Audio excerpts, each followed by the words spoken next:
c'est une logique binaire, mais les choses ne changent pas si c'est une logique à multiplicité de valeurs, à condition que cette multiplicité soit finie. Et ça, Aristote le savait déjà. Il le dit dans la métaphysique. Bon, et les logiciens modernes aussi. Mais ce que nous avons précisément... Alors, cette dimension est très importante. C'est par exemple celle qui fait que l'être, en général, est à la fois chaos et cosmos.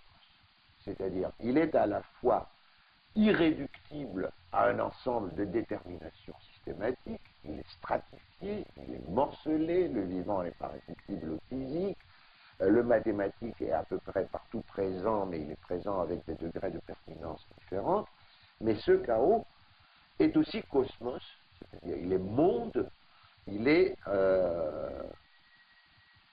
ensemble au sens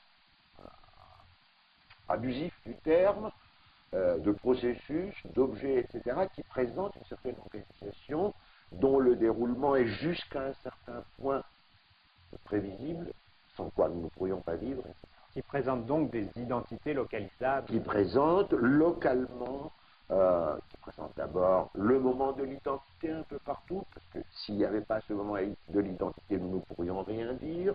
Si un mot cessait d'être lui-même pendant que je le prononce, et si l'objet auquel je le réfère cessait d'être ce qu'il est pendant que je parle de lui, sous les égards importants, n'est-ce pas, je ne pourrais rien dire, mais cette identité que nous utilisons dans le langage et qui se réfère aussi bien aux objets. C'est la dimension codée du langage. C'est la dimension codée du langage, et c'est une identité toujours relative, n'est-ce pas? C'est une identité quant à tel aspect.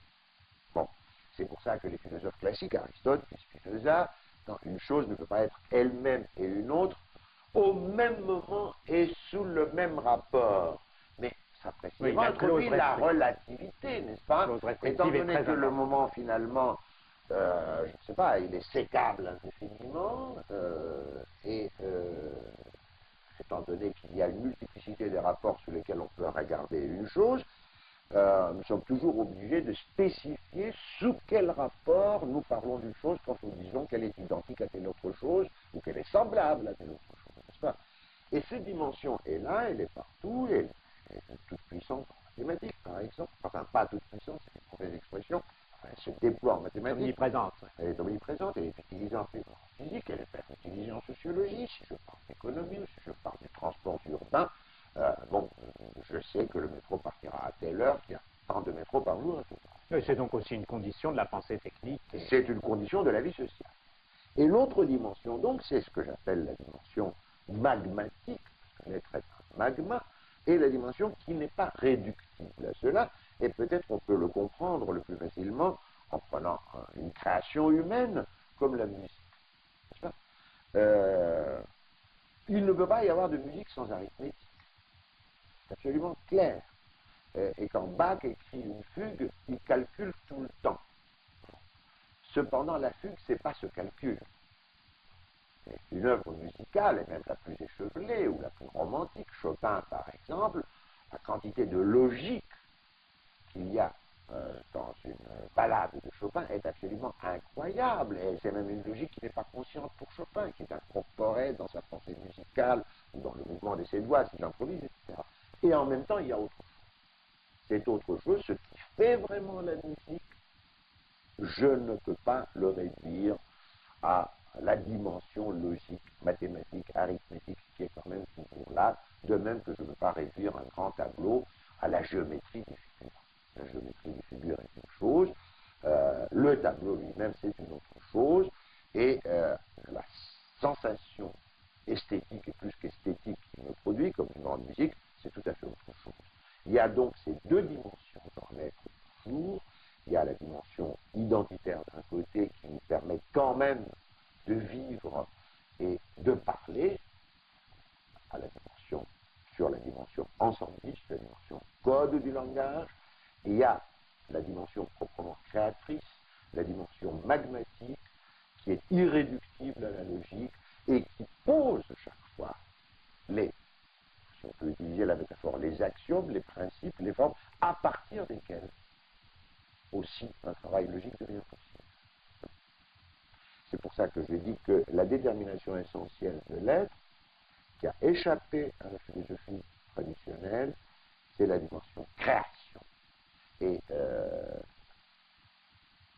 si on parle de création, on parle évidemment aussi du temps. Je veux dire par là que la liaison intime qu'il y a entre l'idée de l'être et l'idée du temps ne peut être élucidée que si on introduit l'idée de création. L'être est en EST. Pourquoi? Parce que l'être est création, et la création elle-même scande un avant-après qui est autre chose que le temps spatialisé dont parlait Bergson. Le temps répétitif. Le temps répétitif, le temps qu'on peut mesurer sur les horloges ou par les tours du soleil ou des étoiles, etc. N'est-ce pas? Le véritable temps, le véritable avant et après, c'est le temps qui est scandé par l'émergence de nouvelles formes, de nouvelles eidos, comme on dit Platon, sens, c'est-à-dire par la création.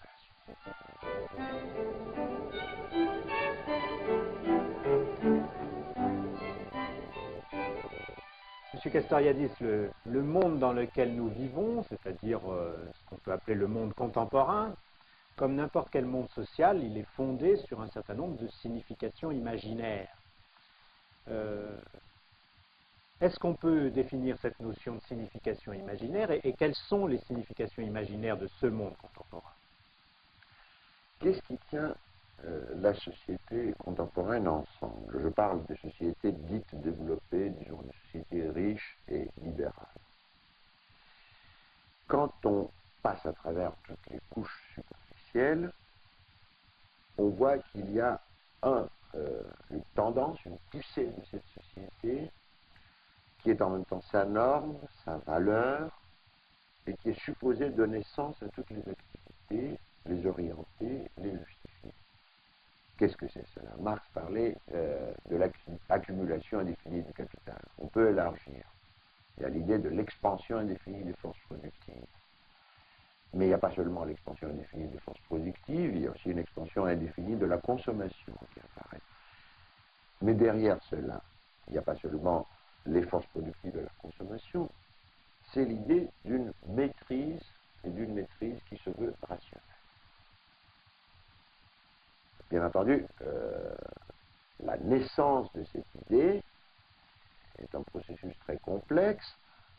On ne peut pas le ramener à la philosophie, mais simplement pour fixer les idées, comme on dit en mathématiques, on peut se rappeler qu'au XVIIe siècle, on a déjà les deux grands philosophes qui expriment de façon programmatique cette signification imaginaire du capitalisme. C'est Descartes et c'est Leibniz.